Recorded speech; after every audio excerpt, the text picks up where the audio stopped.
Good morning, everyone. Super excited to have everyone here. It's the energy is definitely cool to see within this room, and it's been a long time since we've had this group together. We've got a pretty packed agenda today with some great stuff in here with different speakers who really, I think, bring a wealth of knowledge when it comes to leadership through their experiences, and they've got a lot of advice to impart on us. A couple of housekeeping things before we get started. So on your phones, please turn them off or mute them. And then the other is that there is this QR code on the table. If there is any like really confidential questions that you don't want to raise your hand about, you can do that. But the idea is that this is a really engaging opportunity for everyone to have a lot of dialogue. The agenda is structured here. We have like plenty of time for people to ask questions, and we really want to, make this interactive. So I've got the honor of kicking us off today, and I'm going to go through three things. One is the agenda and the objectives that we're trying to achieve from today. The two is, which probably other people are wondering, is like, well, why do we start the RAC Advisory Council, and what is the purpose of this? And I've heard a little bit of that, and we've explained some of it, but I think hopefully can do it justice. And then number three is really what your responsibility is in this process. So you're all here for a reason, but you all lead big teams, and there's a responsibility back to those people in terms of what we're going to share. So I'll go through the agenda relatively quickly here. So many of you met Jeff last night at dinner. Jeff's our keynote external speaker. He's got a wealth of experience on the executive side, but then also has a business where they do recruiting, but also coaching and development. And so I think he'll share some good experiences. Then we go on and strat plan. This is a really important part of the agenda today. So we're going to go through RAC's plan at the global level, the BUs, and then the financial. After that, we've got lunch, and then Miles is going to join us, and he's going to share a fair amount about the things that he really thinks are important for the company, as well as bringing that customer perspective from the Driscoll side, which is key on the focus areas. And then we have a panel in the afternoon. We have 3 panelists that are coming, and you guys, I think, all saw the bios. Definitely different experiences, and Courtney's going to moderate that. And then we get into the case studies. So some of you joined the case studies study groups last week. The idea here is that we're really taking what another company went through and how that applies to RAC. Ron's got a lot of experience at doing this, and so I'm looking forward to this section as well. And then we're going to really try and tie this all together with strategic empowerment with Chase and John. You never know what to expect with those two, so we'll see what happens there. But no, I think they've got great ideas on bringing this together, and then we'll close it out with Jesus and myself. So on the desired outcomes of all of this, really are hoping that we're leaving with a couple things. One, that everyone understands RAC's strategic plan, and that you are clear in terms of how you can communicate this to the people on the teams. So a lot of you, or everyone here, has been part of building the plan, but I don't think everyone's seen the roll-up or the BU plans as they're been put together. And it's super important that your teams are able to understand what we're expecting of them, what we're going out to achieve, and so that then we can all collectively march in the same direction. The other one is we want to develop leadership competencies. So as you saw from the panel that we have and the outside speakers, people are bringing different experiences, perspectives here. And really, when you think about leadership, we're trying to aspire and align our employees in what we're doing. And we can't do this alone. We have to work through people and with people to accomplish our goals. And I think that's a lot of what we'll hear today. And then critical thinking I think this actually came out a little bit lower in some of the assessments that people took this year, and that's why we're diving into it. And so the case study is an example of this, bringing in, like a completely different circumstance and where you think a little bit outside of the box from what we normally do, and then think about how you can apply that to the work here at RAC in your respected areas. Um, and then lastly, it's about building relationships. We started this last night. I mean, you look around this room and like you guys live, this group leads this company. And so we want to connect each other and really have that knowledge share flow, learn from one another, what your successes and failures have been, and how we can learn collectively again through that. And it really is this network that's super important. And we say that our people are our greatest assets. I think the more that we can connect as leaders, the more we can leverage these. Um, the next thing I wanted to talk about is why we created the advisory council and what is it. And I think you got to go step back a little bit. If you think about RAC's success over the years, it's really been, we've performed well, we've had a tremendous amount of growth, and we've got a lot of innovation within the company. But over the last several years, we literally almost took this company to break a collapse. And if when you think about what we are doing in the last 12 months, and we were really instilling a lot of change in the organization. And this is both challenging and invigorating. And we were putting together a roadmap for revitalizing the company. And when you think about that whole process, it really it you've got to think about what we want, or sorry, keep waking on where I'm at here. Really, what we got to in reflection in terms of what happened, I really took it back to three things that the company really needs to focus on going forward. And one is delivering on the mission. And if we deliver on the mission, or when do we deliver on the mission every day, I think the company is going to be in a great place. We had incredible people throughout the organization that truly believe in what we do, and they love this company. And so the more that we can bring that group together, we can give them a clear plan of where we are going, put expectations out in front of them or what we are asking for, give them tools, and then also completely empower them.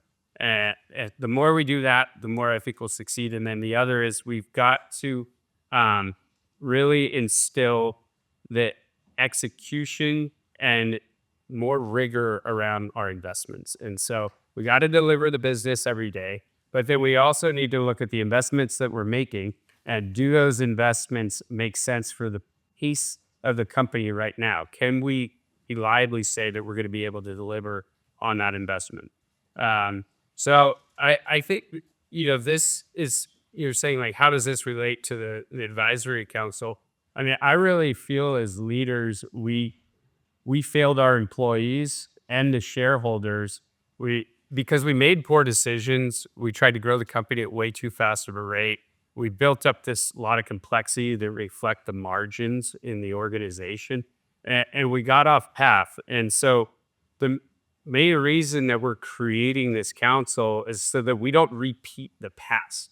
And this group has a wealth of knowledge. And you're really, like I said, the leaders within the organization.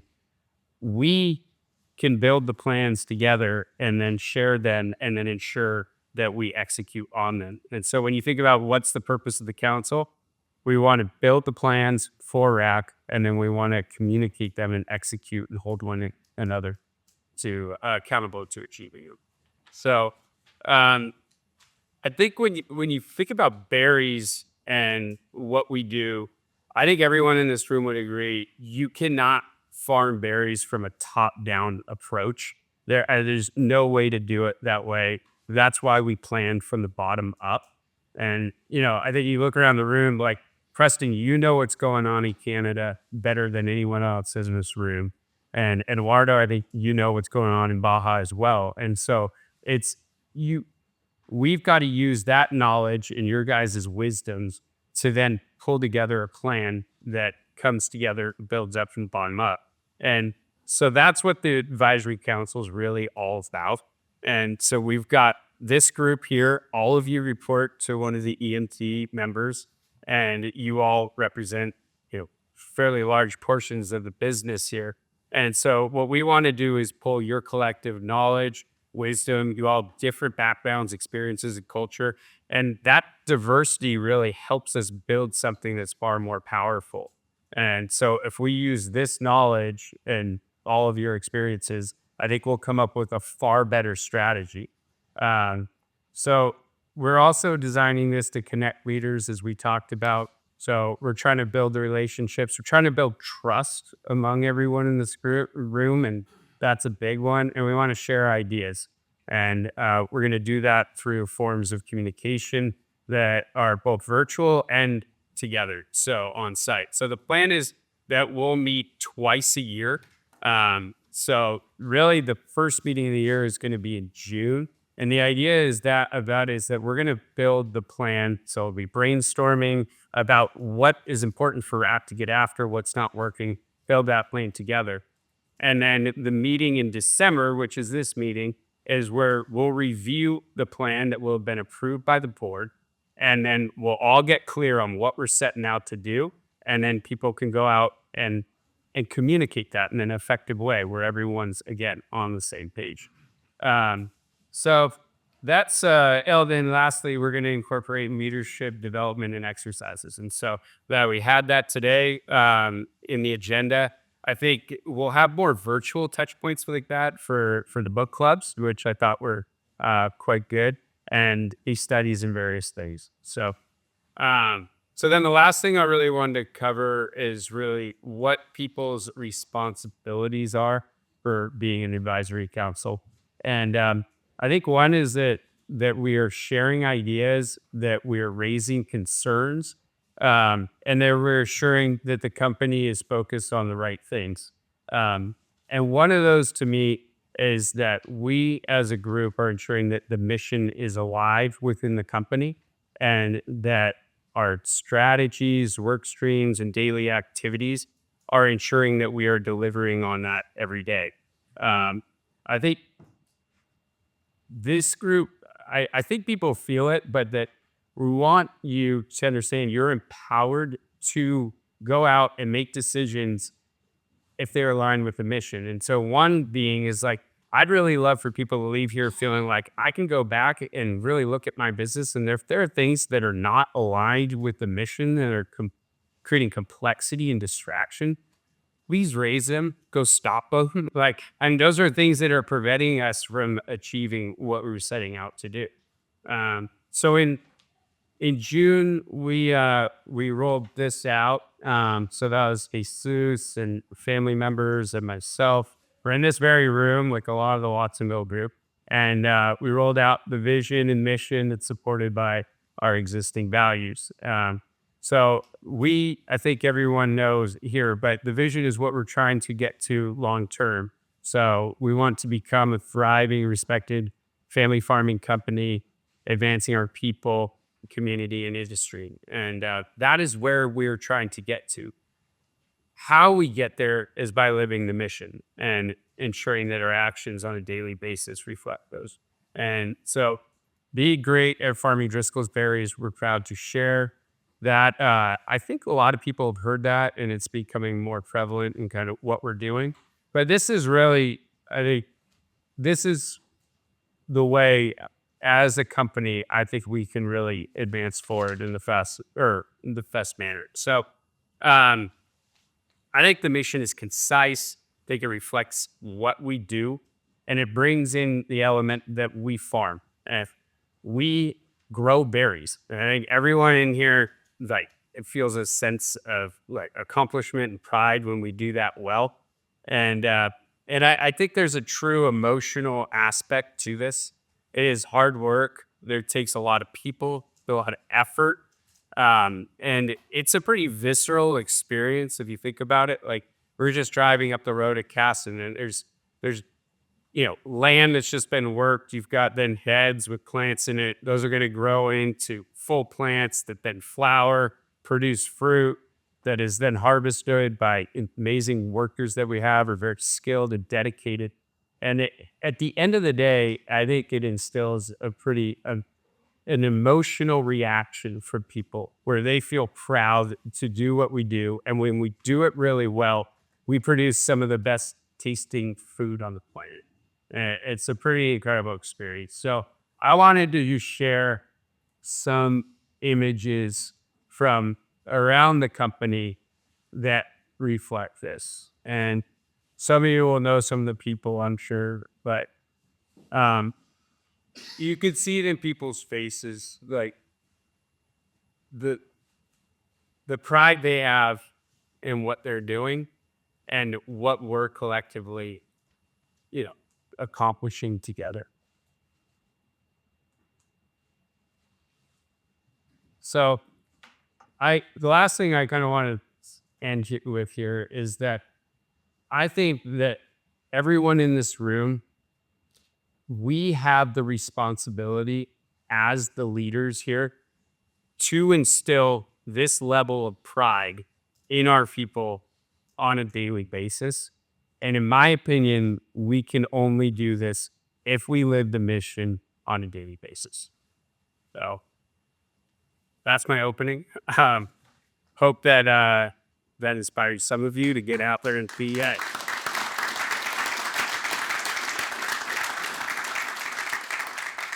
And I'll pass it off to Jet Fear. Well, thank you. Thank you all for being here. Thank you, Courtney, Eric, Jesus, for the invitation. I'm really honored to be here. I'm excited to be here. As you're going to learn here shortly, I have a lot of interesting experience as a former operator. Is that like still working? Sorry. Yeah, you're good, boys. A lot of interesting experiences as a former operator, and then I got into this consulting occupation about 14 years ago, and that has given me the ability to listen to a lot of different executives over the course of the last 14 years. But before I get into that, in my excitement, the dinner was great last night. I really enjoy all of the feedback from my questions that I was asking some of you last night. It was really helpful. I appreciate the transparency that some of you had. You were taking some risks. There's a stranger asking you some questions that required a little bit of courage to be transparent with me, and I really appreciate that. That was great. So it was excellent context. So even in addition to the conversations I had last night, I studied your strategic plan. I studied your recent, I call it engagement scores. I think it's called in your world, the voices up. So I had the chance to actually see in detail the numbers, right? Both the numbers that what they were historically, as well as where they're trending right now, and then having that click down into different functional areas, different regions. So I do have a pretty good context to the situation here and what's going on. Some of you last night wanted me to talk about connecting vision, mission, values to leadership, what that looks like. Change management came up a lot. Adaptation, agility were points that came up. You know, this is a really great moment in your business cycle to be talking about leadership and the connectivity of leadership to what you're facing right now and what you need to do as leaders for large amounts of people. You know, as I was thinking about it this morning, you know, the one thing that hit me this morning is you're going to be okay. You're really going to be okay. This room, all of you as leaders, you're going to be okay. The business is going to be okay. You're going to be okay. So your teams are going to be okay. You really will. You will make it through this period of time. There is a significant amount of change that's going on, but we as human beings tend to survive by adaptation. That's why we're here right now. The others that weren't able to survive aren't here. You're here because you've been able to adapt and achieve, and you're going to be able to do that. Again, I have 100% confidence that this room and each one of you are going to be able to make it through the period that you're in right now. Eric already mentioned if you could turn off your cell phones, computers. I really appreciate it. I see you all have done that really well because I'm looking at all of your eye contact and it's excellent. So I appreciate it in a world where we have so many distractions. it's great that I've got your undivided attention right now.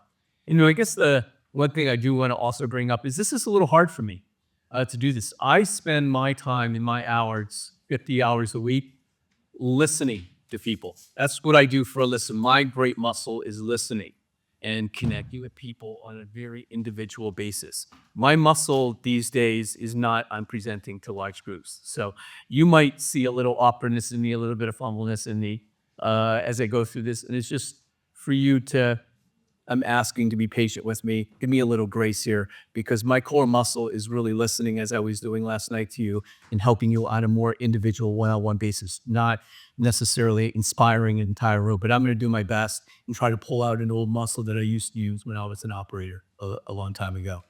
So let me move into the agenda. So what do we want to cover here today?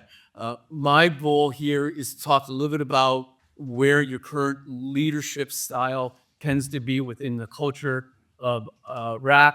What is leadership? I thought we'd start with what are the fundamentals? Let's really get oriented to the fundamentals of what leadership is. What does it do? How do you do it? Then I'm going to stop there for a second, leave you a little bit on a cliff, talk about my background a little bit and why my background could be relevant to the topic at hand. A little history of leadership and how it's evolved, because it certainly has evolved. And where's leadership today? How do the very best leaders do what they do? And I think when you hear the data that I'm going to present, I should have a fairly not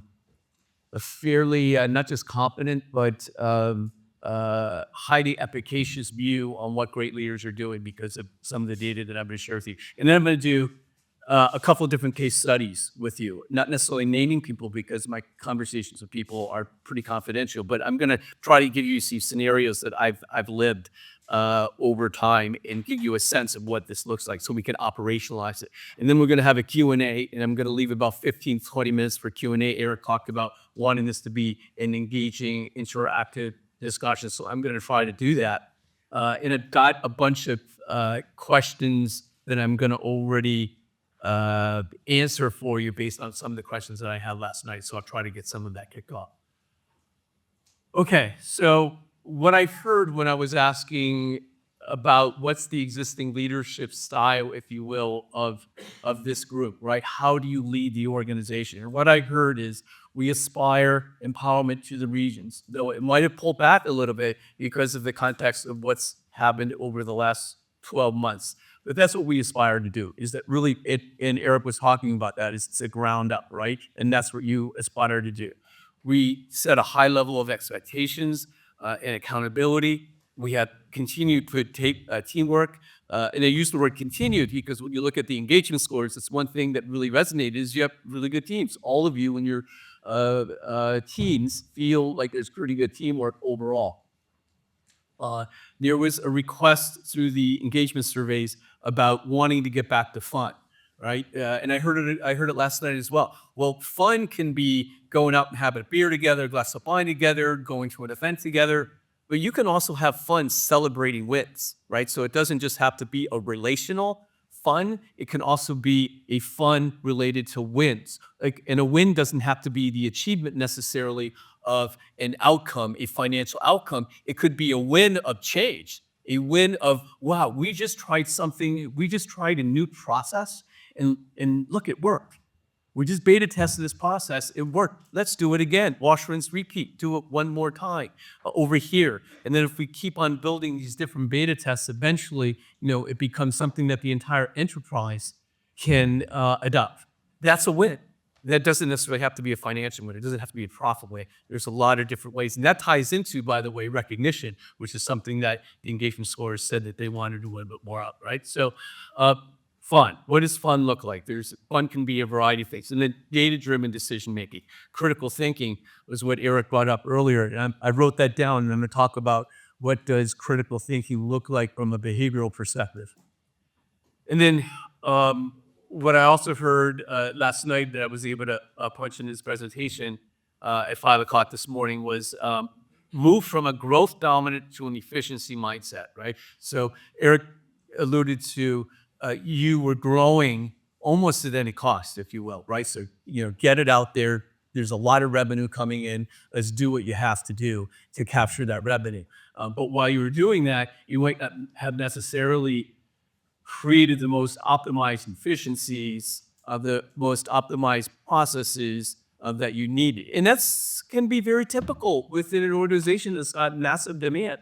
It's not untypical for that to happen. It doesn't necessarily say that it's wrong. But all of a sudden, something happens in the world or in your environment, in your domain, your cheese gets moved, if you will, and all of a sudden, wow, growth has stopped, growth has slowed down, and what do I do? How do I adapt to a changing environment where I can't just throw, the kitchen sink at growth? I've got to literally sit back and figure out, okay, I've got to shore up the business here and make sure that I am much more efficient than I was because growth was high, was able to finance my inefficiencies, if you will, and you're no longer at that place. Again, all part of the natural business cycle of companies, right? You're not the first one facing it, per se.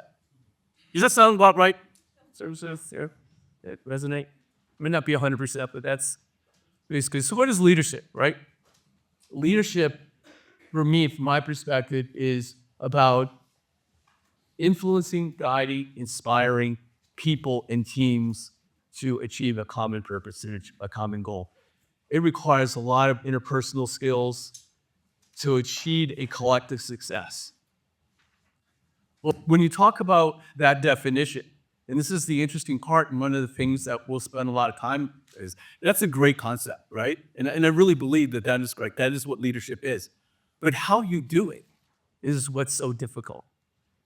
How you do it is really, really difficult. It doesn't explain the how. Where does leadership start? Where does it end?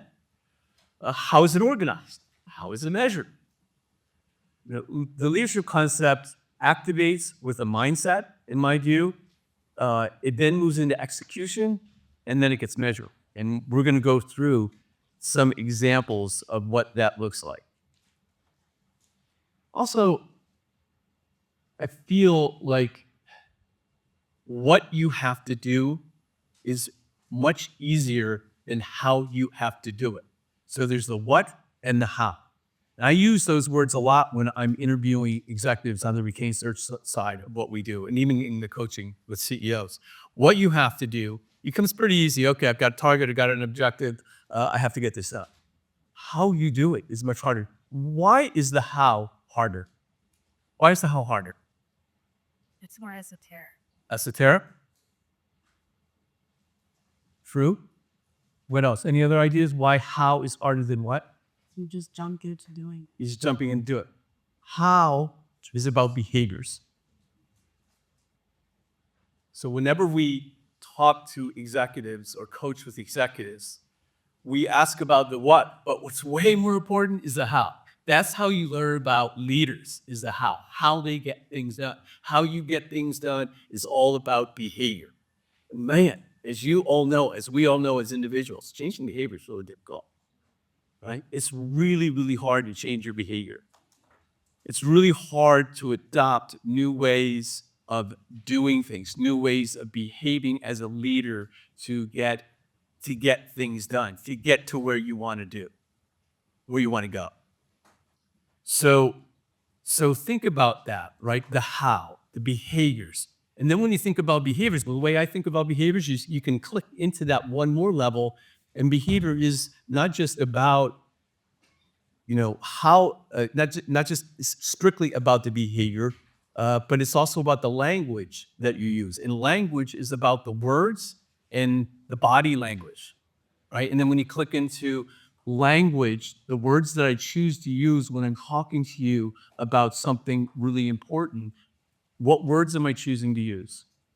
What's my body language look like? Many times when I'm talking to an executive over something really important, I'm sitting there and I am consciously sitting down. You can all see me, and I make sure that I show body language of open shoulders and open arms, like this. I'm not doing this. I'm not crossing my legs. I'm literally focused on making sure that when the executive is in front of me and talking about something going on in their world, that they are seeing and experiencing somebody that is demonstrating and showing openness. I never talk about this to them, but this is what I'm consciously doing that. I'm consciously thinking about my physical presentation in addition to the key words that I choose to use in the engagement with an individual. That's what you want to be thinking. That's behavior. So let's pull back up, which is the how is about behaviors. The how is so difficult to change behavior. The how is about the language you use, the words that you use, the body language that you have, where you do it in their office versus your office, in the office versus outside the office. That's what great leaders think about when they work through conversations. Okay, what does leadership do? Leadership links mission, values, and vision to purpose. It aligns, it inspires, it creates connection, it anticipates, solves problems, and overcomes obstacles. It delivers over-indexed outcomes where 1 + 1 = 3. Right? There's on the balance sheet, you have 3 financial statements that you have to manage running a business. You got P&L. Most people in leadership positions understand the P&L pretty well. The cash flow and the balance sheets are a little bit more difficult and less people tend to manage those. Usually CFO is mostly responsible for those. But on the balance sheet, there is a line item called intangible assets. Intangible assets are things like brand equity. And it's things like leadership where you get more out of a set of resources that gives you great value without necessarily having increased your costs or adding more fixed assets to get it done. So that's because of leadership. Leadership gives you that 1 + 1 = 3 rather than just 2 per se. It can significantly influence culture and it brings greater value to customers and shareholders. Eric was talking earlier about, hey, we did not do right by our shareholders and ourselves in the last couple of years. Great leadership can help bring more value to your customers and shareholders. It can contribute to the intangible assets, as I just talked about. I think that this is not going to, so we're missing one sentence on the bottom. But the other thing that leadership can do is it can also create confusion, it can create destruction, and it can be demotivating at the same time. Right? So you can contribute to both of those. So how do you do it? Right? Back to the how. You pick your leadership principles or philosophy. Talk a little bit about what those are and how they've evolved over time. You develop a mindset. We're going to talk about what a mindset looks like. We're going to execute, and then we're going to measure it. And by the way, the left side here, are you seeing more of my back than my face? And focus over here. No? We're good? Okay, we're good. Thank you. So what does it look like, right? So when you talk about mindset, execution, and measurement, I mentioned it's a mix of it's a mix of structure, behaviors, and language, back to what I was saying earlier. So you've got to have a little structure in the execution of what you do. You have to have the right behaviors, and you need to have the right language around that, whether that's verbal or words per se. There's a lot of leadership principle books out there you've heard of. I got my first entry into real formal leadership back in 1986 at Black & Decker when I was in the management training program there. They were really big into Ken Blanchard's leadership. I'm going to give you a little history on the different principles, but I advise that you think about what your philosophy or your principle is going to be. What that's an organization as an individual, because it's that philosophy and principles that you're going to use in the developing of your mindset, in the how you're going to do it, and then how you're going to measure it. Okay, so let me stop there and just give you a little bit of background on myself. Although it's, I feel like it's kind of awkward for me to talk about myself for a couple minutes. My wife will tell you that I spend too much time talking about myself. So, but for me, it does feel a little awkward. Okay. So, how do I think about myself and why is it important to this group? I was a 3-time CEO for 3 different private equity firms for about 10 years. Over the course of that 10 years, I took most of them, 2 of the 3 were just complete turnarounds, financial turnaround, a strategic turnaround, and then one was an integration that turned into growth. Luckily, the results were pretty good over those three different businesses that I ran for private equity. They grew somewhere between 50 and 100%, either top line and bottom line, or just bottom line, depending on the play. So we had some pretty good financial results over that period of time. I've had 360 performance reviews done on myself.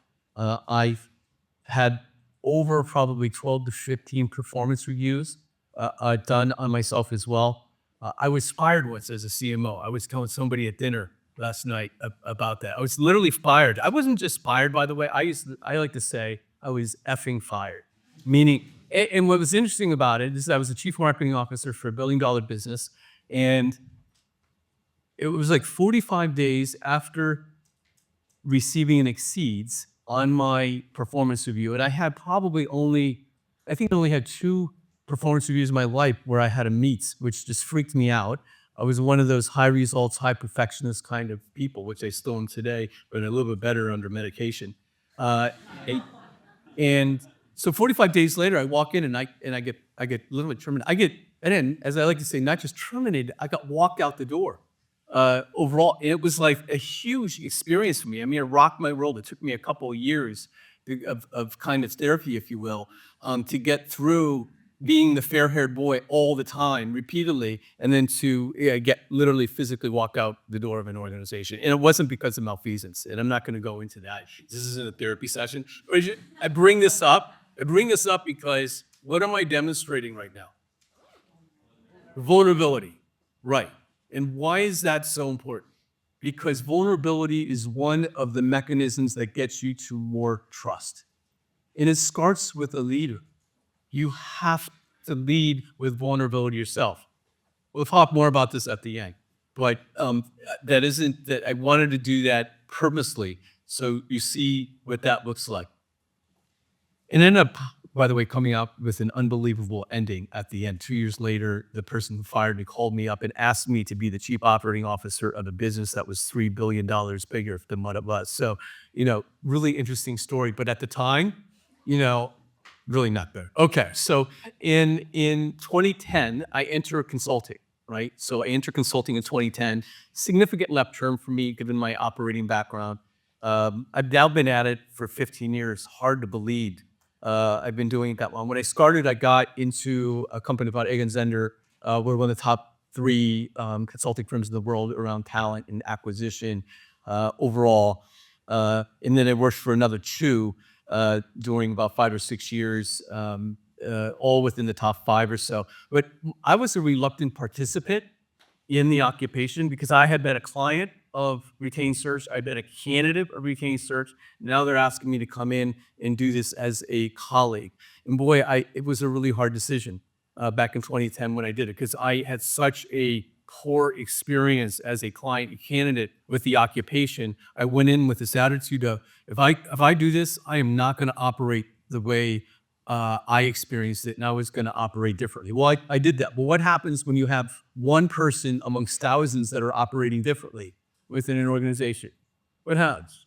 It shakes, right? It doesn't work. Well, I do it really well. I become like top 5 partner, top 3 partner at all the firms that I worked at. But there was like, it just didn't feel right. I was not connecting. I have more of an operator mindset than a consultant mindset. I don't have a transactional mindset. I have a mindset that's much more around building deep relationships with people, which, by the way, I had discovered on a retreat when I was a CEO, how important that was. And so I really wanted to show up as a consultant with somebody who really cared genuinely about people, that really cared about building long-term relationships with people that I could have for the rest of my life. That was really important to me. But I'm in this, I'm chafing a little bit. And then in 2018, I just was like, I had enough. I've had enough. I'm going to do something really scary.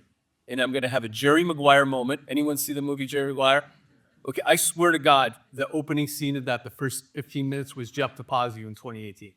I wrote my manifesto. You go to our website, go click back to the first blog that we wrote, and that's my manifesto. True story. And I hadn't even watched Jerry Maguire actually went out, but that is exactly how I felt. And so what I ended up doing is building a firm based off of a different vision that I had. And the vision in the firm that I wanted to start with is designing a different culture. Because as I said, I was chafing. I knew what I wanted. I knew what I wanted a different experience with. But I had to do it with people that were going to connect with the way I wanted to do things. And so the first thing I did is, so what do I care the most about? I care about transparency. I care about genuine collaboration.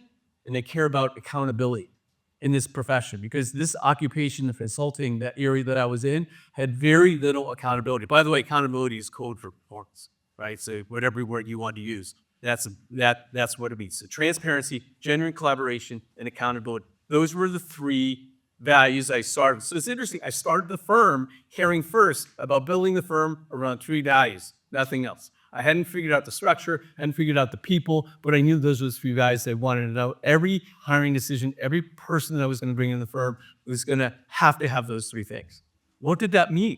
It meant that I can't hire really anybody out of the industry that I'm operating in. Okay, so what am I going to find? Okay, the former operators like me.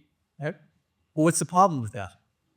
Hey, they have the values, they have the behaviors, but they don't have the process knowledge. So I spent time building processes internally because I thought, it's a lot easier to have somebody adapt to a process than it is to teach them values of transparency, of collaboration, of accountability. So that was my bet, was finding people that really shared the same values as me. I can teach them how to follow process really well. And I can leverage the knowledge they have as operators. And that's what we've done. So today the firm has got about 20 people in it. We've got about 12 partners, all operating backgrounds rather than consulting backgrounds. And, there are days that it's challenging to make sure that people are following processes. I never thought I'd be the guy that's like the process Nazi. But it's really important because in our occupation, in yours, as you're growing, process is critical. Because what if you follow great process when you're growing strawberries or raspberries, blackberries, you follow great process with your product production, what's going to happen at the end of the line? You're going to have better tasting product. You're going to have more resilient product. And that translates to a better brand, a stronger brand, a better equity in the brand and the reputation. More customer demand translates to higher prices as well, right? So process can become very important in the stage that you're in and trying to become more efficient in what you're doing. Okay, so now here's where it gets really interesting for today in this group. Over the last 15 years, I have had the opportunity to interview, we've closed about 200 searches. I think it was like 201, 199.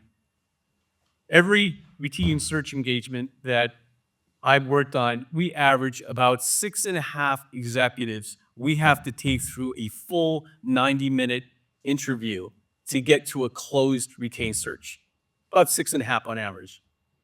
So if you take 6.5 really rigorous interviews of executives and you multiply that by 200, you're at over 1,200 interviews, 1,200 interviews, right?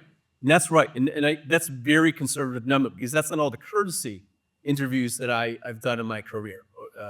And then I've got the coaching work that I've done with at least 24 CEOs that I've worked with over the course. And I'm actively coaching 3 or 4 CEOs right now across the pendulum of CPG to technology companies as well, big companies, small companies, all sorts. And during the course of these interviews of CEOs, direct reports of CEOs, and directors, down to directors, 70% of it is probably in C-suite, another 30% is VP and directors. You get to 1,200 interviews, you start seeing patterns, right? It's like crazy, the patterns that you start seeing when you've got that kind of volume coming through. And I'm going to share the patterns with you. I'm going to share today with you what I've learned from these 1,200 interviews. And you see the distinct trends, you see ways of working, ways of leading, ways of measuring in different mindsets that people have. And that's what's so exciting today, is I'm going to talk to you about exactly what this 1,200 interviews look like. It's giving me a very clear and distinct view on how some of the best in the world approach leadership and how they do it. As a firm, acquisition, development, advisory, about 20, 25 different kinds of services that we provide today. We just awarded Leadership Advisory Firm of the Year, haven't yet announced it, so we're making some nice progress in the marketplace. Two slides that I'd really like to talk about when it comes to leadership and its effect, leadership development and its effect on our organization. This is one that came from the International Coaching Association, published by American University. What's interesting about this is when you think about the financial why on development, your development, everyone in this room, your development, 70% of those that have been in a development program have seen an increase in individual performance, 50% increase in team performance, 48% in retention, 86% in organizational SAW and ROI. Those are big numbers. You don't even have to agree that it's 70, 50, 48. You don't even have to agree to that. But even if it's wrong by 50%, they're still meaningful numbers. I mean, you really can move the dial if you invest in leadership development. On your worst day, and you don't achieve that, you're going to achieve something that's going to be pretty material. Why is that important? Because of this slide right here. Is at the end of the day, when you think about the impact of an underperforming or open executive role, and we'll use this in a very broad sense, right? I have this ear to run CEO, but you can click down into this thing, down to the director level, and get the same concept. So what I wanted to do is said, in theory, should a CEO of a $500 million business be able to affect revenue by their leadership by 10% a year? Is that reasonable, right? That a CEO should be able to impact revenue by 10% of a $500 million business per year? Most people say, yeah, absolutely, right? You would expect that, right? So what does that translate to? So that translates to a 10% improvement, translates to $50 million over the course of a year, but on a monthly basis, it's $4.1 million per month. Right? Take that same concept now and apply it to EBITDA, right? Same thing. On a $75 million, a business that's generating $75 million in annual EBITDA, can a CEO impact 10% of that? Probably. $7.5 billion a year, $625 a month. And then on a functional leadership, can a functional leader, whether you're HR, finance, supply chain, sales, should you be able to impact the overall business by about 2.5%, maybe even it's 1.5%? You think that's too high? That translates on a business that's $500 million in revenue, $75 million in EBITDA, still translates to $1.8 million per year or $156,000 per month. You think that's too aggressive a number? Cut it in half. It'll be $80,000, $90,000 a month. Okay? Think about that on a monthly basis for each of your teams and how well they're functioning now versus how well they could be functioning and the value that you can create on a monthly basis if you start sooner rather than later. So think about that. Think about how your impact of improvement on the slide earlier and how your improvement can come and help your organization out on a monthly basis. Some of the companies that we work with across the spectrum right here, it's probably the one that was interesting to you right here, is this family-controlled Kohler Central Garden just over in the East Bay, just going to hire $5 million retailer that's just crushing it right now. That's an indigenous company right there. And then, of course, we've done some work with Driscoll's as well. Let's talk a little bit about the history of leadership. Leadership has changed. Oh, go figure. Our organization, RAC, has changed. So has leadership. It's changed. And what's interesting is leadership changes as it reflects how our culture in our society has also changed, but over time, right? It reflects, our leadership now reflects changes in society, culture, organization, and structures. So when I was writing this presentation, this slide in particular, I think of growing up in upstate Pennsylvania. I grew up with immigrant parents from Italy, and back in the day, if you did something wrong, you'd get backhanded by mom or dad, right? Either one. I felt very comfortable just knocking you upside the head if you did something wrong, right? You do that today, be put to jail, right? And it's just you can't do it. Our society has changed, right? Here's a more recent example since the pandemic, right? Therapy used to be something that was a little bit more of a shameful bet. The generation growing up now talks about going to see a therapist like it's a privilege, like it's an honor, and I'm getting I'm getting the opportunity to talk through some of my challenges. It's completely different than what I grew up with now. Right? So society is changing quite a bit.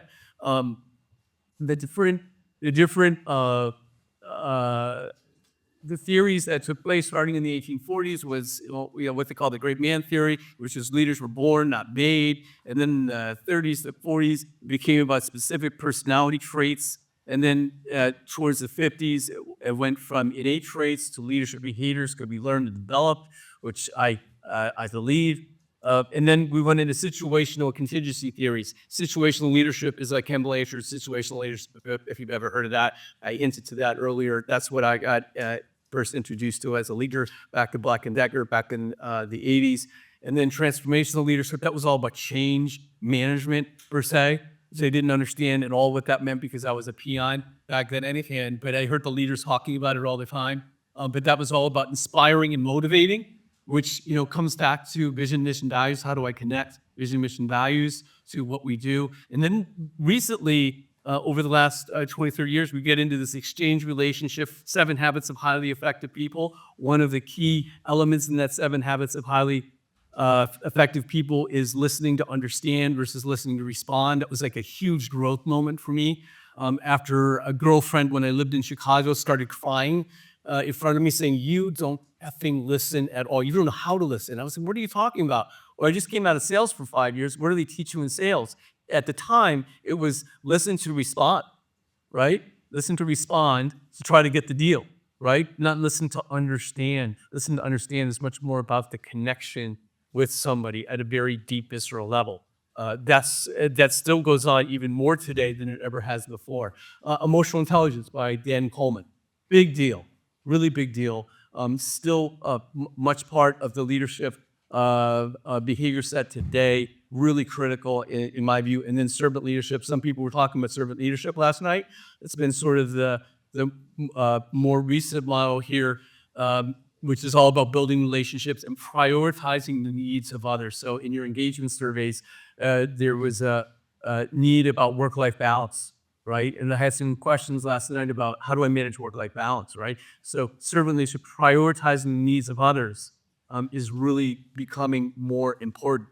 I'll talk a little bit later in the case studies about what does that look like for a leader. What are great leaders doing about prioritizing the needs of others?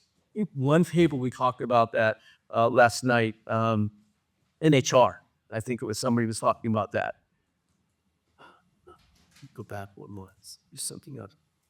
And so one of the things I wanted to bring up here in a recap on history, leadership theory has moved from focusing solely on individual traits to considering behaviors, situations, relationships, and the leader's ability to inspire and adapt to change. That's where we are today when it comes to leadership. It's moved from a hierarchical command and control to more rational and personal connections with human beings.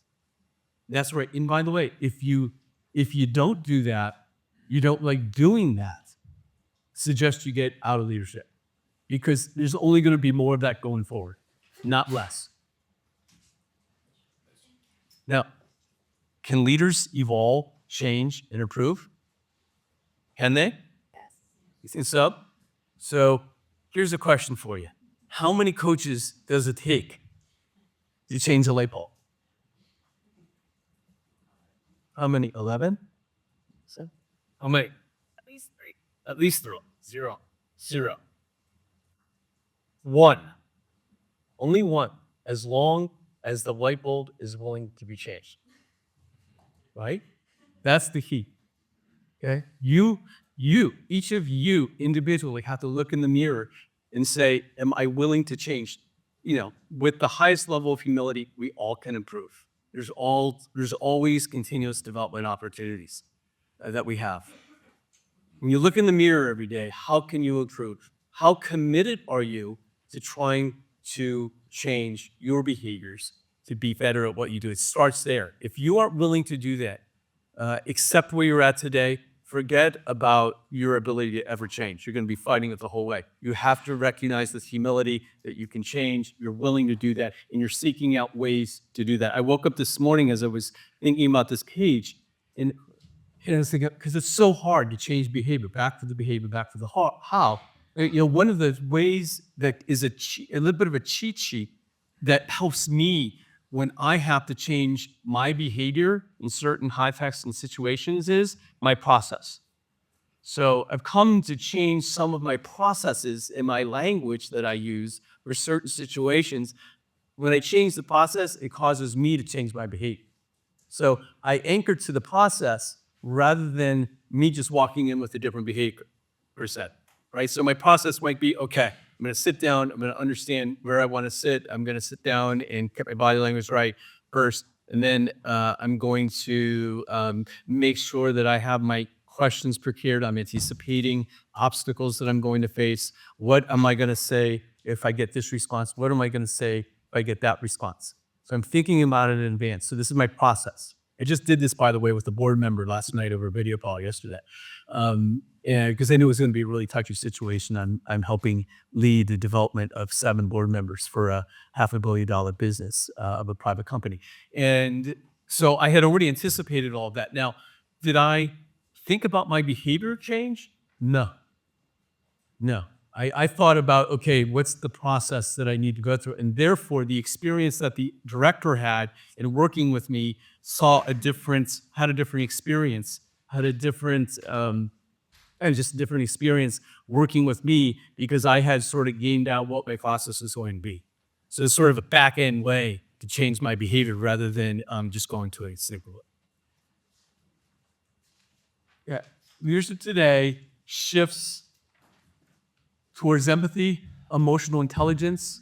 It's about well-being and mental health, prioritizing the overall health and happiness of organizations, adapting to technology and advancements. Boy, there's a lot going on in AI. I read an article this morning from a colleague about a new AI application. I'll call it AI 2.0 that is really amazing in how it's going to actually really do all the work. Right now, you still have to oversee AI, but it is moving to having really independent AI applications doing all the analysis for you, particularly. And that's going to be important as a leader, especially if you're in an environment where data is the main driver of your decision making. The quicker that you can get to understanding your data, the critical thinking that Eric talked about, the sooner you can get there to be able to get to decision making is what's going to end up helping you as a leader get to answers faster.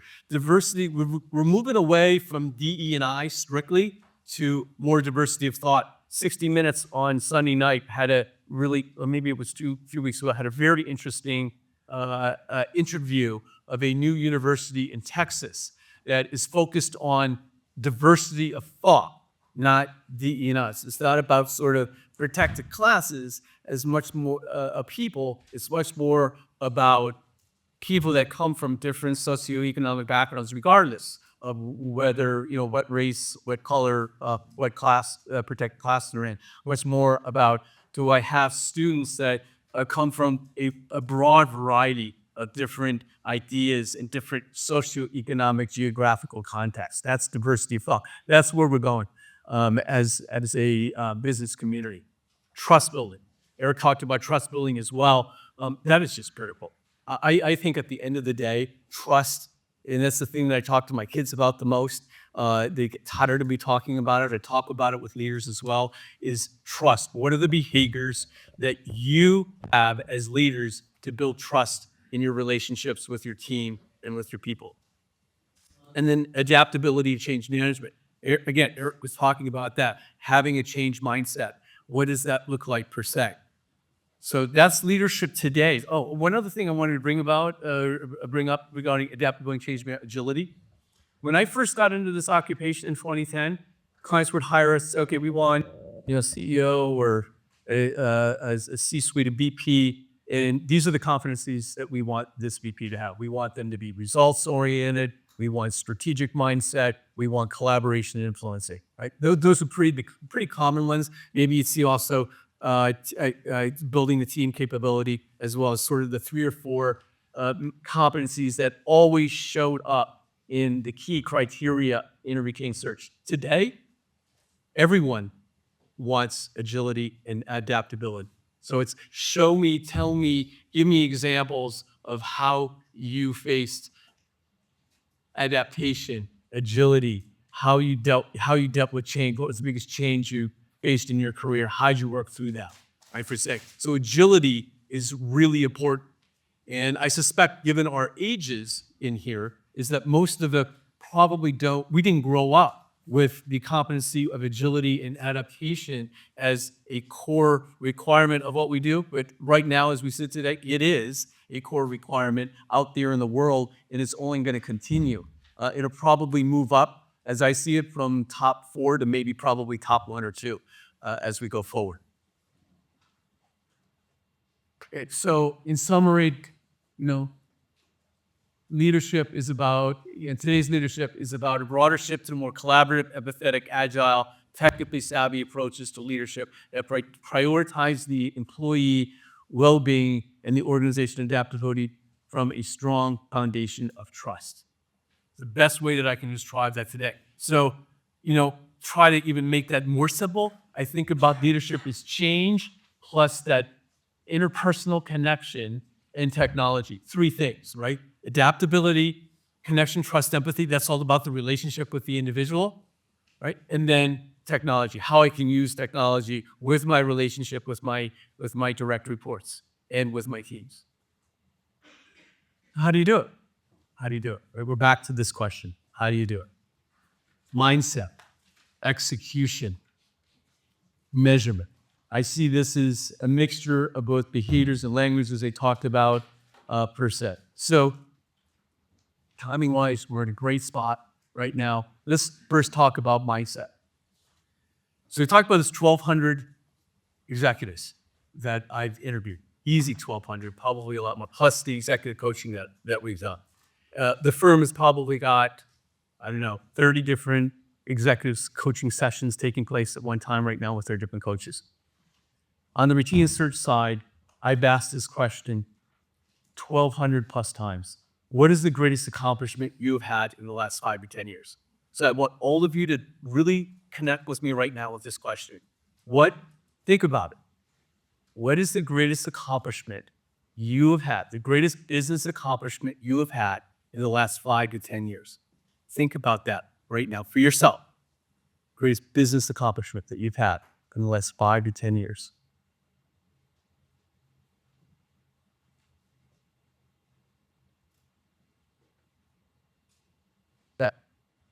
So think about the questions. What was it? How did you do it? What were the results? What were the obstacles that you faced? How did you measure it? How many people, when you came up with that accomplishment in the last 5 years, and by the way, I put the time period because the more recent accomplishment has more relevance than something that happened 20 years ago, 15 years ago. If you're going back to your biggest accomplishment 15 to 20 years ago, I got a little concerned with that, right? A little concerned. You should be, as a leader, having some great breakout accomplishments in the more recent time period per se.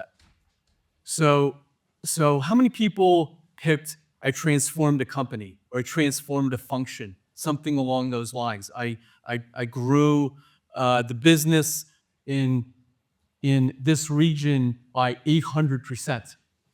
That was the greatest thing that I did. How many people picked that? Some kind of financial measurement? No one. What? Okay, that's the most common one. Okay, sure. Thank you for raising it. That's the most common one, right? I picked that as well, right? And I did that today, by the way. What did I start with? I worked with 3 companies, I transformed 3 companies, right? Did I even talk about anything else? I talked about that. That's very typical. I talked about the business results. That's the question I asked me, right? How many people talked um, about teams? I built a team that I'm really proud of over the last couple of years. It's great. Yeah. When I ask this question to executives, about 10% of the time, they answer with teams. 10% of the time. That means 90% are thinking the way DeFazio just thought, right? Which is about the results. That's transformation, right? That's when I've anchored it.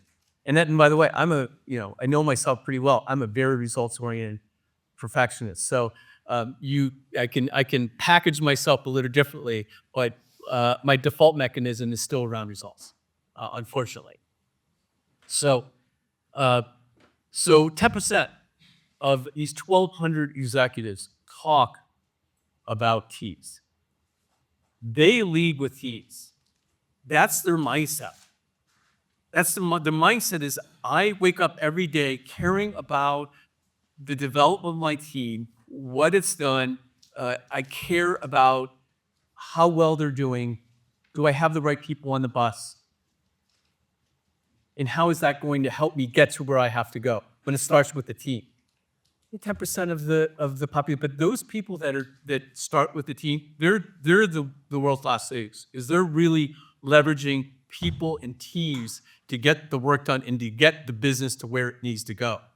Not starting with where do I need to go, and I'll be pulling the team with me. It's let's focus first on the team. Let's get the right players right. Let's get the right alignments. I'll talk about the how in a second, more in detail. But it's much more of a mindset of every day I focus on the team. And I love that question because with only 10% of the people, of executives answering it about teams, it gives me a sense of what their mindset is, right?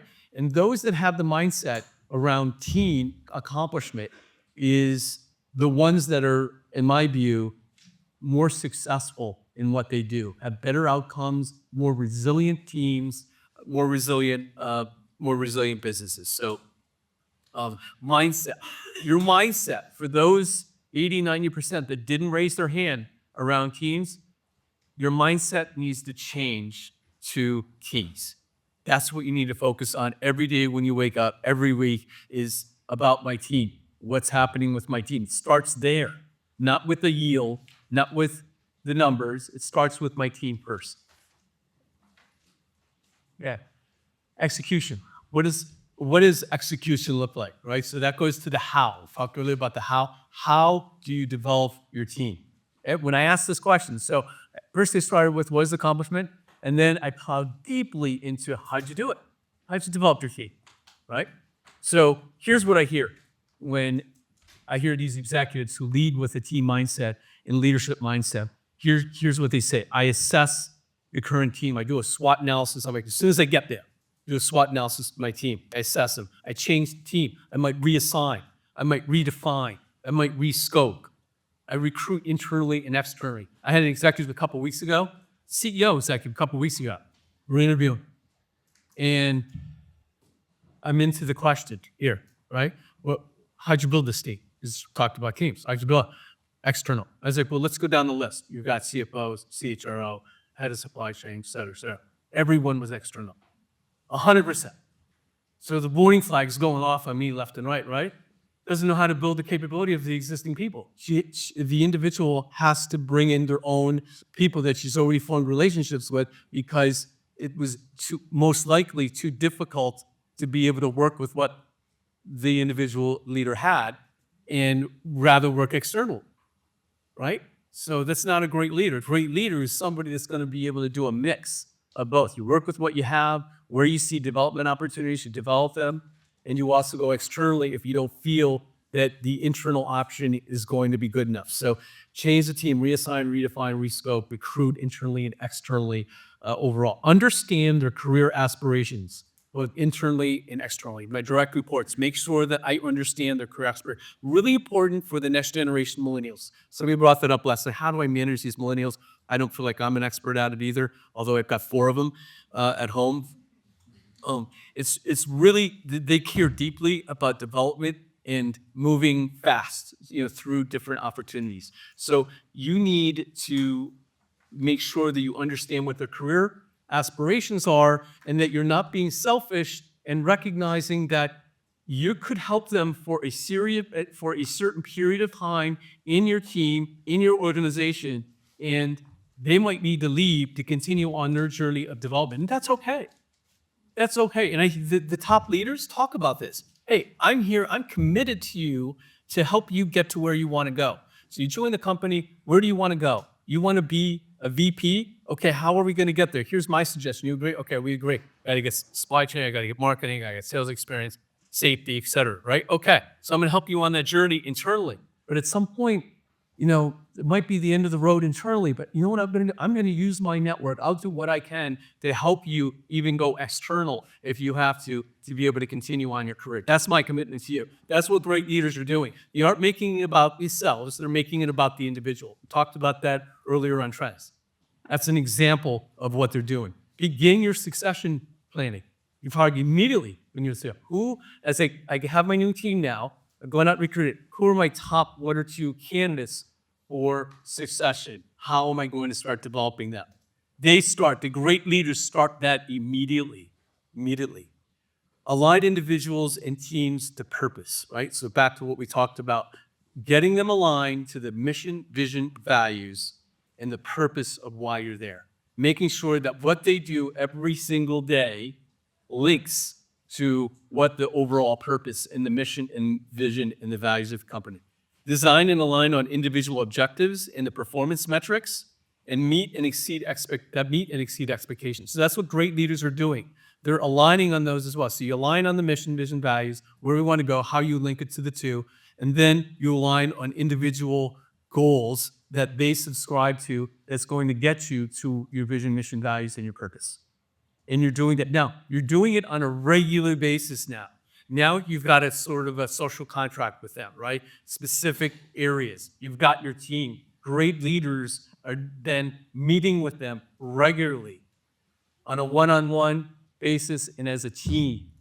And on a monthly and quarterly basis, doing check-ins. How are you doing? You meet over coffee, you meet lunch, dinners, whatever it takes, but you're meeting or you go out to an event together, but you're taking time on a regular basis. You're planning into your work schedule on a regular basis, spending time with your team. Back to the question, what's the greatest accomplishment you've had? The greatest leaders are putting team first, are putting the time into investing, into getting the right people, the right alignment, the right objectives, following up repeatedly, quarterly, in-person events. This is their mindset. This is what they do. This is what that 10% of the executives are doing. And then you align again on where their career is. You help them solve challenges that they face. And sometimes it's not just professional challenges, sometimes it's personal.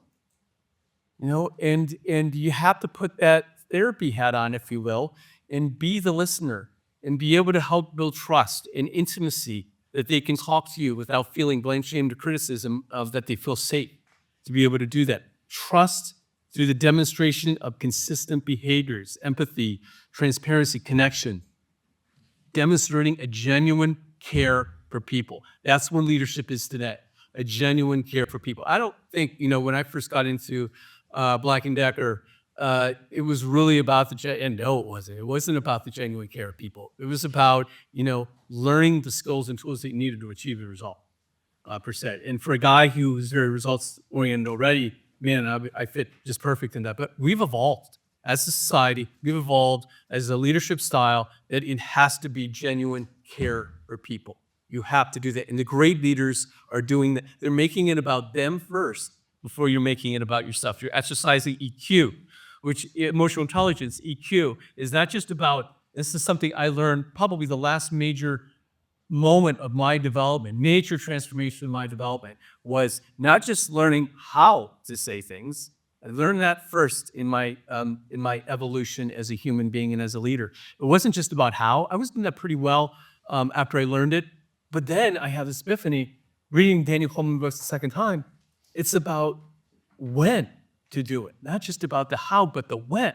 because not everybody is in a place where they can receive the information no matter how well you package it.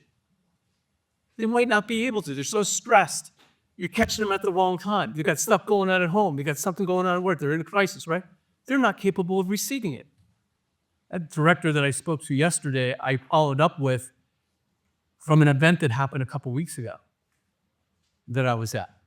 And I needed to wait for her to calm down and to have some perspective before I felt like I could enter the conversation. It was a planned decision to wait. Now, that very much wasn't the way I used to operate. You know, it was okay, get problem, nail, hammer, done, fix it, right? And it's to be great at EQ, emotional intelligence, it's not just what you say, but it's also knowing when to say it. And that, for me, is very difficult. Like, I have to really stop for a second, and probably some of you are the same way, driving really hard, trying to get things done. But, you know, stop, look and listen at the railroad tracks, if you will, and say, okay, when's the right time? What's the right setting that I can have this conversation, that it can be heard, it can be received in the right way? That's emotional intelligence. So this is all about the case study of execution, right? How great leaders are executing. Then you get into measurement. And this is probably one of my favorite questions that I now ask. So I'm through the interview of what you did, how you did it, then I come back, especially when it's those that talk about teams. So if they lead with team, and even those that don't lead with team, I end up coming back and asking them about how they built the capability of the team. But then I get in this question that is kind of stumping the people, and it's not meant to be stumping. I ask it out of intellectual curiosity because there's not a lot that's written on it per se, and it's not a lot that's that people have been trained on. You just told me that your greatest accomplishment was building the capability of this team that you just built, right? How do you measure that? How do you measure the building of the capability? And that's really fun to watch to be actually people. Because you're watching the mind spin. No one ever asked them that. How do you do that? I don't know if I have the right answer to say there's a right or wrong answer, but I'm interested in seeing how they think. And what I've come to learn after doing this 1,200 times is here's what the great ones said, that 10%, what they say. Okay, I focused on attrition, what my attrition rate was. It went from 5 to 4. Engagement scores, it went up. Well, actually, Jeff, they did. They started at 75%. Then they went down because I made all these changes. They went down to 74.3%. And then like 3 years later, I got them back up higher than what they were when they started. They ended up going up to like 89 from originally when I was at 80, right? My succession went into the role. I left. The succession candidate went in. And by the way, that succession candidate got promoted from a VP to a chief financial officer role. The promotions of the individual team members. I had, of my 7 team members, 5 of them have been promoted. They've been a source of talent for the rest of the organization. I've had other departments try to poach my team because they're so good. So promotions matter to me. I got most of my members of my team internally, and I developed them internally is what I have. I pulled them from other departments, here or there. One person, Jeff, on my team was on a work development program, had a below expectation. I'm really super proud of the fact that I took somebody who was underperforming, and I took him to not only exceeding performance, but then getting promoted as well. Diversity of the team, right? That's broader than DE&I. I've got good diversity amongst my team. Are you thinking about this? So when we think about measurement, is this top of mind? So you talk about mindset. This is part of the mindset of the 10% of executives that answer the question, team was the greatest accomplishment I did. It's not just about that it's the greatest accomplishment. They have the numbers memorized. They have the data memorized. So many executives, when I ask how do you measure that, they might give me a promotion. They might go back to business results, will sales increase, operating margin increase. They don't talk about these metrics. The great ones know the numbers, even when it's 5 years ago. I'm amazed that they can recite, here's what my engagement scores were 5 years ago. I can't remember things from 5 days ago sometimes, right? But they really care about the numbers, because that's a mindset. It's a mindset that they have. They wake up every day caring about those numbers as much as they care about the business numbers. It's ingrained in them. It's a way of thinking. It's a way of life. Yeah. So leadership, building trust. How do you build trust? This is a common question that's come up. I wanted to just add a slide to this. How do you build trust? I think building trust starts with authenticity, transparency, vulnerability, and language, as we talked about. It's really important. So building trust, you've got to demonstrate vulnerability, like I've done a couple times here today. When you show vulnerability, it invites others to do the same thing. You have a huge responsibility when you receive someone being vulnerable, and you know it in the moment, is that you treat it like a gentle egg strawberry in your hand. Right? Really, really careful. You need to be careful on how you process that information. That your reaction is going to allow that individual to feel safe. They have to feel safe. If they don't feel safe, they're not going to do it again. If you react in a way that's blame, shame, criticizing, or poking back at them, then you're going to shut them off. They're not going to go say it to do it again. Feng Shui. That's a Feng Shui, right? Feng Shui is about something that's coming in, is receiving it rather than resisting it per se. When you're hearing something, I think about Feng Shui, something that's being really intimate with me, and all of a sudden, when I see that moment of intimacy or vulnerability, I stop. The world around me stops. And I am now focused on the human connection and the emotion that is within that individual that's talking about that. I'm really, really focused on them and what that moment must be like for them. Really trying to connect with them. That's what great leaders do. That's what great leaders are going to be doing more of going forward, not less. That's the interpersonal relationship that great leaders have. That's empathy. That's caring. That's concern for others. Okay. Time-wise, got 6 minutes left here. A couple questions that I heard. How do I increase empathy? How do I increase agility change? How do I prioritize employee well-being? How do I build greater trust? I gave you an example of how you build greater trust, right? It starts with you being vulnerable. It's being transparent. It's being authentic, right? Not avoiding the tough conversations. And I will say that I've worked with Driscoll's pretty much about 3 years after I got a consultancy, 2013. I know it's not RAC, it's Driscoll's. But there is a very familial culture, and conflict is low for the most part. At least what I saw, is low conflict. And when you have low conflict, the math on that is that you're not being transparent, right? You avoid tough conversations. Well, I encourage you, what great leaders do is they have the tough conversations, but they use the emotional intelligence to pull it off in the right way. It brings you closer to the individual to get to the problem that you need to solve.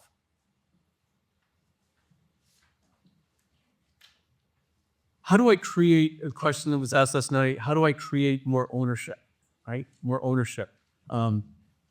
My response to that is you've got to go back to the basics of linking vision, mission, values back to purpose and having the individual really believe in that linkage, number one, right? When problems come up, that you spend time working through the problem. You don't have to hit somebody in the nose between the eyes to say, we just have up here, there's a problem. You don't have to say that. They know if you're smart enough, most likely. But you want to have a conversation with them. Just having it's funny. One of the things I've learned now as I've aged is you don't have to identify the boogeyman in the room that you messed up where there's a mistake. You don't have to do that. Because most human species will recognize that you have the fact that you're merely having a conversation about it is enough to get the mind going that there's an issue, right? That we've got. So be in the moment of here's the issue. What did we learn from this? How would you handle this differently going forward? what could I have done differently? What was my role in this and how I could have helped out? Because I'm certainly feeling like I could have contributed more, Jesus, on what the problem was. How could I have done this differently to help you and support you, right? That's the mindset that you want to have when you're building trust, and you're trying to also build ownership right there. So you get the team or the individual focused on the linkage. Then you talk about what happened, and you basically role model what your contribution is, what we could have done differently, and that's it. And you leave it at that. If it happens again, okay, then the conversation might have to be a yet again. What did we do? Why is this happening a second time? How could I have done different? Watch rinse repeat, same thing. But ultimately, it keeps happening. Then you got to have a different conversation, right? Then it's like, okay, is this the right role? Because it keeps happening. How do I handle this differently? What can we do? We talked about the evolving competencies. How do I create a culture of accountability, right? Getting to a culture of accountability is getting alignment on what we are committing to at the individual and at the group level. If you don't feel like you've got accountability or ownership, then you got to back up and say you're not spending enough time with the individual or with the team on what your common goals are. And you're not following up on a regular basis, as great leaders do, on where you're tracking against the goals. Yeah. Any questions that I can answer for anyone right now? I'm happy to take an ad hoc and give you my sense of how to solve a particular problem, give you my initial reaction. We did a little bit of that last night across a couple of different tables. Yes, John. Okay, I got one for you. You said you had two tough situations when you were the CEO. You had to go in and really straighten things out. Yeah. How would you reflect on that relative to this philosophy you have now? How did you deploy any of these skills against that really tough situation? We got to make some really hard ass choices. Yeah. So the first one, I didn't employ any of this shit. No. Because I didn't know. I was a CDO at the age of 34 years old. I just finished a graduate school with a finance degree at the University of Chicago. My mind was against the knife, really, really sharp, right? Very results, very perfectionist driven. And I was all about the results, right? All about the results. I could create a vision, mission, and bag, but I didn't do anything, right? At all. I did annual performance reviews just like everybody else, right? But I wasn't really in the moment. It was a 360 performance review that I had initiated and had done. And by the way, this is like we turned the business around, right? But when you are in crisis, there is good reason for you to move back to a bit of a directive style to get things done. You have to do that when you're in crisis, right? But you move out of crisis, and then your style has to move out of crisis as well, right? Move out of that directive style. So for me, when I had license to go in because I was in a turnaround, and that was accepted. But then we moved out of the turnaround, and DeFazio is still acting like he's in crisis per se. And it came out in the performance review, which was he cares more about the performance of the enterprise than about me, right? Doesn't really understand me overall. And the signaling for me was I need to slow down and connect with people. I wasn't slowing down and connecting with people. Now it's great. It's my job. It's all I do. Yeah. So I was saying at the beginning of the presentation is that muscle is huge now in me. And, the results is a little bit less and all the presentation is less, but that's what it was about, John. It was me not focused on the connecting with the individual. Now that was what? That was circa 2001, so 24 years ago. Today I'd probably, I'd probably get pushed out pretty quickly with that kind of leadership side. You just can't. It's not going to work. People aren't going to want to work with you. Per se. I have another question. How do you see the history of leadership from how it's evolving? I'll say it international. So, and I say that because I still think everyone's moving in that direction, as you pointed out, but certain countries or cultures might be behind that or coming to that. How have you seen that play out with the executives? Yeah, in full transparency, I don't have a grade scientific answer for that because there's 1,200 U.S.-based executives percent. A lot of them, though, were for multinational companies, so they have to deal. I would say the algorithm remains the same, right? The algorithm of connecting with people locally is really critical. So you're running a business in Greece, or Europe, you've got to be able to connect to the local culture there first and make sure that they feel like you're connected and you understand their nuances rather than the way things are done in the US. So you do have to customize your understandings, if you will, and you have to accommodate for some of that. You got time for one more question. Okay. What have you seen is the best practice across companies on how to make leaders prioritize this and people managers when they set up the annual plan objectives for the entire year?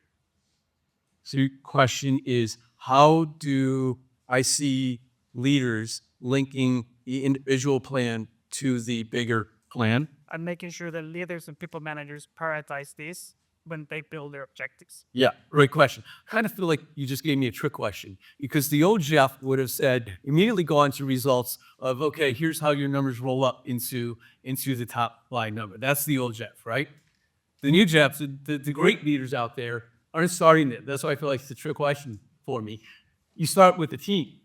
Do I have the team in place first that understands what those numbers need to be? What do they subscribe to it? Do they agree to that? So I have the right team in place right there first. That's the first thing that has to happen.